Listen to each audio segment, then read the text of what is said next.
أعوذ بالله من الشيطان الرجيم. بسم الله الرحمن الرحيم. قد أفلح المؤمنون الذين هم في صلاتهم خاشعون والذين هم عن اللغو معرضون والذين هم للزكاة فاعلون والذين هم لفروجهم حافظون إلا على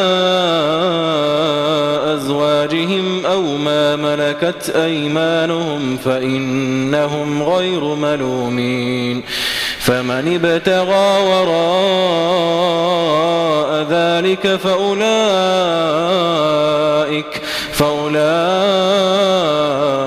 هم العادون فمن ابتغى وراء ذلك فأولئك هم العادون والذين هم لأماناتهم وعهدهم راعون والذين هم على صلواتهم يحافظون أولئك هم الوارثون الذين يرثون الفردوس هم فيها خالدون ولقد خلقنا الإنسان من سلالة من طين ثم جعلناه نطفة في قرار مكين ثم خلقنا النطفة علقة فخلقنا العلقة مضغة فخلقنا المضغة عظاما فكسونا العظام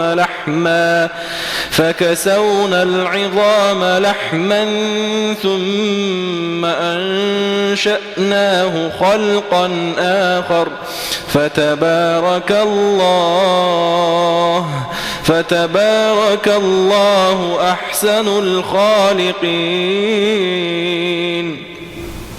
ثم إنكم بعد ذلك لميتون ثم إنكم يوم القيامة تبعثون ولقد خلقنا فوقكم 7 طرائق وما كنا عن الخلق غافلين. الله أكبر.